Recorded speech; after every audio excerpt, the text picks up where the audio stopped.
You're watching Canadian Muslim News on Muslim Network TV. This is Catherine Bullock from Toronto, Ontario. Assalamu alaikum and greetings of peace. Here is some news. The federal government hasn't ruled out intervening against Quebec's secularism bill, Trudeau says. Liberal Party leader Justin Trudeau says he has yet to rule out federal intervention to challenge Bill 21 in court. Bill 21 in Quebec legally prohibits public service workers like teachers, lawyers, and police officers from wearing religious symbols while working. Critics say that Bill 21 disproportionately targets Muslim women who religiously wear hijab or niqab, the face veil. Also affected by this bill are individuals who wear turbans or kippas. This discriminatory law makes religious minorities second-class citizens. On the other hand, Erin O'Toole, leader of the Conservative Party, said he will not be challenging the bill. He said he respects the provincial jurisdiction and the decisions they make. The leader of the New Democrats, Jagmeet Singh, said he was always opposed to Bill 21. When Bloc Québécois leader Yves-François Blanchet was asked about Bill 21 in the English debate, he said, "Those laws are not about discrimination, they are about the values of Quebec." Afghanistan's universities now officially segregated by sex. In the late 1990s, when the Taliban controlled Afghanistan, women were banned from studying or working outside the home. With the establishment of the new Taliban government, women's rights in the public sector have changed. Unlike before, women will be allowed to study in universities. However, segregation by sex and a dress code will be made obligatory. Education Minister Abdul Baqi Haqqani said that female students will be taught by a teacher of the same sex in separate classrooms in accordance with Sharia law as they understand it. He said there are enough women teachers to fulfill this requirement. Ryerson Public School in Burlington, Ontario is changing its name. On June 16th this year, the Halton District School Board trustees decided to approve a motion to rename Burlington, Ontario's Ryerson Public School. Ryerson Public School was named after Egerton Ryerson, a central figure in the creation of the residential school system here in Canada. The school was initially named after him to acknowledge his contributions to the Ontario education system. In 2015, the Truth and Reconciliation Commission of Canada concluded that residential school assimilation amounted to the genocide of Indigenous people. As part of the Halton District School Board multi-year strategic plan, the board committed to champion supportive and inclusive practices to promote knowledge and understanding of Indigenous perspectives, and renaming the school is part of that effort. People have until the 24th of September to suggest alternative names. Political leaders argue over how to pay for promises as voters head to advanced polls. As the last week of the campaign rolls out, the party leaders are questioning whether campaign promises are realistic. New Democrats plan to create programs like pharmacare and dental care by spending $214 billion over 5 years. NDP leader Jagmeet Singh plans to collect a revenue of $166 billion by taxing the super rich and ultra profitable corporations. Trudeau criticized Singh's over-reliance on taxing the super rich, stating that the option was limited. Singh countered that Trudeau has been not collecting billions of dollars in potential revenue and has given the wealthy a free ride. The Liberals plan to introduce new taxes, such as increasing corporate rate levied on bank earnings from $1 billion to fund programs to help recovery from the pandemic. That's it for the news.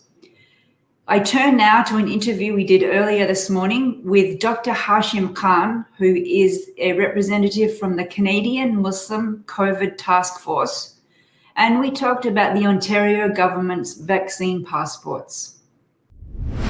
Welcome to the show, Dr. Khan. Thank you for your time. Thank you for having me.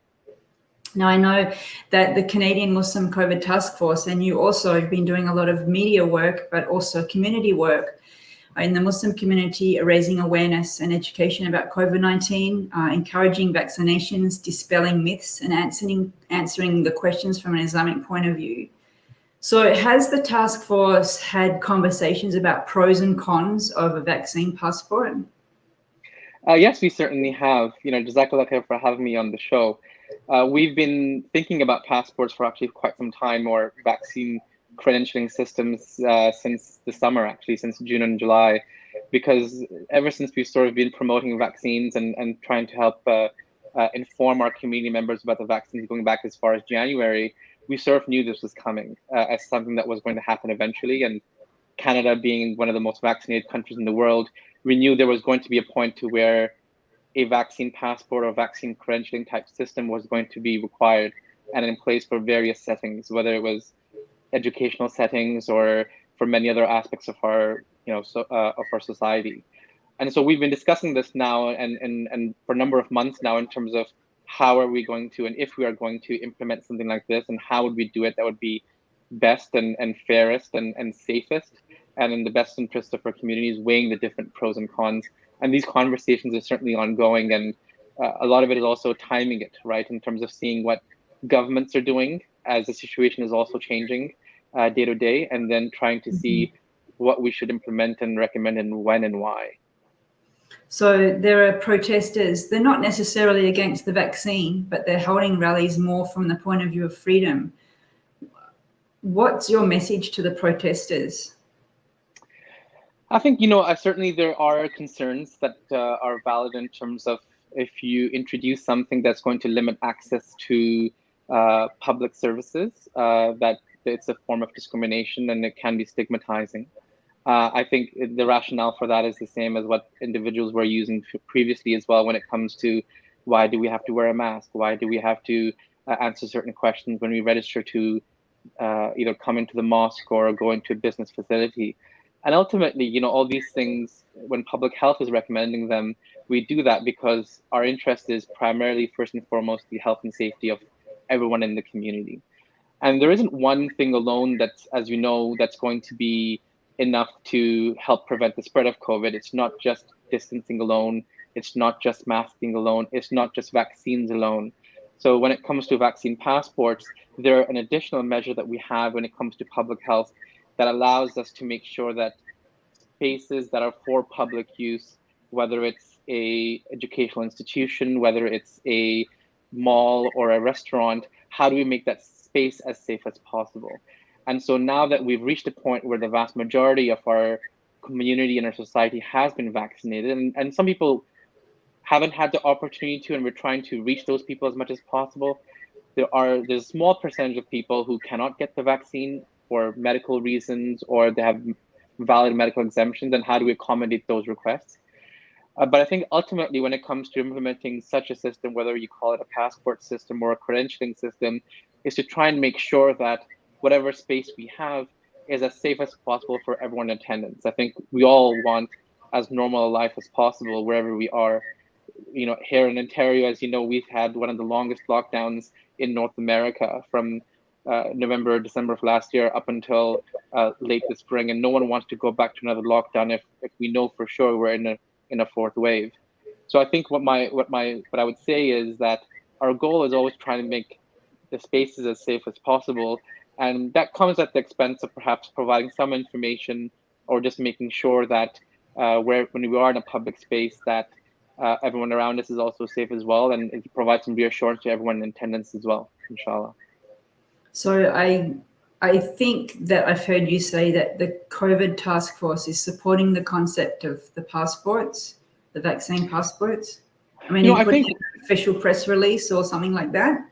Yeah, that'll be coming actually in later on this month. We have some conversations with some key stakeholders in the Muslim community, and not just from it's more straightforward when it comes to businesses and restaurants and services. It becomes a bit trickier and more challenging when it comes to uh, uh, spaces that are for use by faith-based organizations or in houses of worship. So if you look at the recommendations from the different provincial governments, they have not included houses of worship, so mosques, etc., in it. Partly also because it's a very sensitive issue and matter, and the governments don't want to step on toes there. And so, at least from the Muslim community's perspective, we're weighing the pros and cons. there is certainly a fiqh and a religious aspect of it as well when it comes to making sure that our community is as safe as possible, but also not preventing people and who has the right to say who can and who cannot enter the masjid and what are the fiqh and Islamic principles behind that. So we've had some conversations already with some Islamic scholars and leaders and imams, and in the coming weeks we do have some more conversations as well to discuss from a fiqh perspective whether or not there is a rationale for that. We already know that at least for Hajj and Umrah, Saudi Arabia has made it very clear that if you want to come, you have to be vaccinated, and they would obviously have their rationale from a Islamic jurisprudence and fiqh perspective. But as we've always done throughout with the Muslim Task Force, our recommendation won't be just from a health perspective. We need to make sure that even from a Muslim and Islamic perspective, this is something that's acceptable, that is allowable, and that will actually, if we have the support from the Muslim medical community as well as from the religious community as well, that will make it more acceptable as well to implement something like this and make it easier and smoother to implement something like this as well for our community, inshallah. That's absolutely true.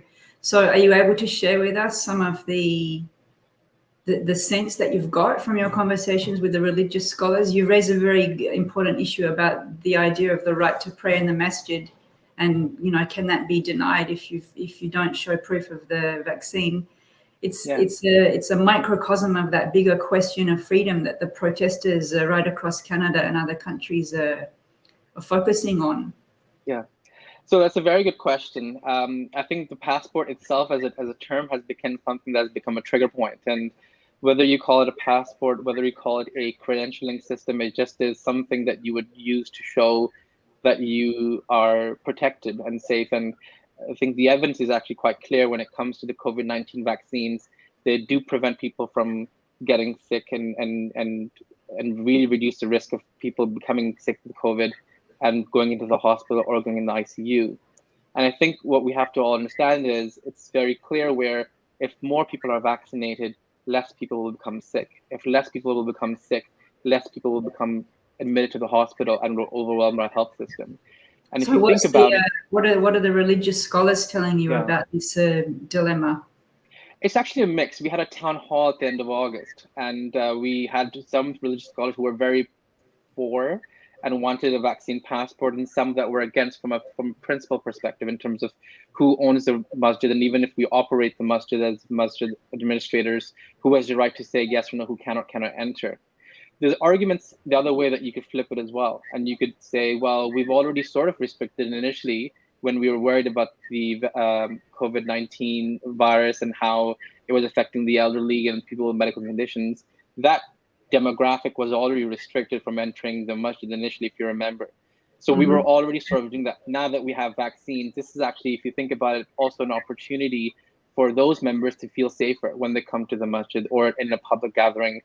And if we're talking about how that coincides with the fourth wave, with a more transmissible variant, with the Delta variant, I think overwhelmingly the majority actually do sort of support it, but there has to be nuance in the guidance. There have to be accommodations for those who cannot be vaccinated or who may have been vaccinated overseas. How do they show their proof of vaccination? How do we make it as easy as possible for them?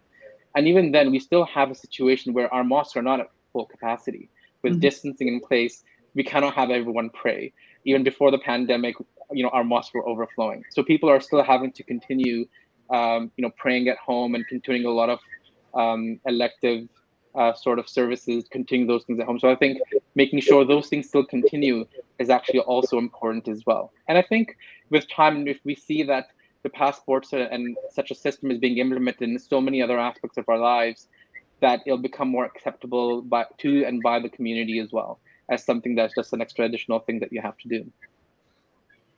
So you're sort of working at the intersection of public health and Islamic law, moral, philosophical, ethical, and health questions. We really commend you for the work you're putting into that, and we thank you for all that effort. And I can see that there's a lot of discussions that are going to be happening. So we look forward to hearing your expert guidance when that comes out. I just have one final quick question to wrap up. Do you worry that the passports or certificates are going to make people feel safe and therefore less vigilant about the other health measures that you've mentioned as masks and physical distancing? Yeah, that's a very valid point. And I think even before the passports, that was something that was a concern when it comes to the vaccines.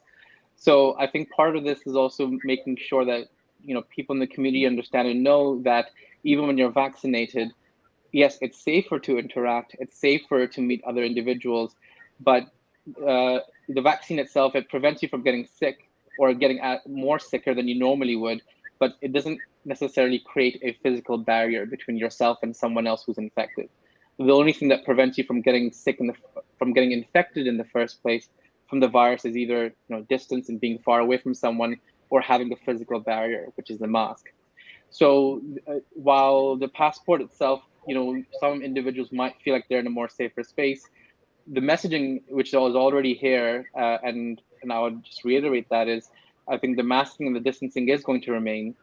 The passports will basically allow us to make sure that a lot of our public spaces remain as safe as possible, because no one wants interruptions. Whenever you have a case, you have an outbreak, either the school has to close down or the mosque has to close down for a couple of days, while the investigation goes on. And if we can minimize those disruptions to the services, to schools, to classes, to all these other aspects of society, we'll be able to live with the virus as, eventually, as the whole world gets rid of it, eventually this pandemic will end.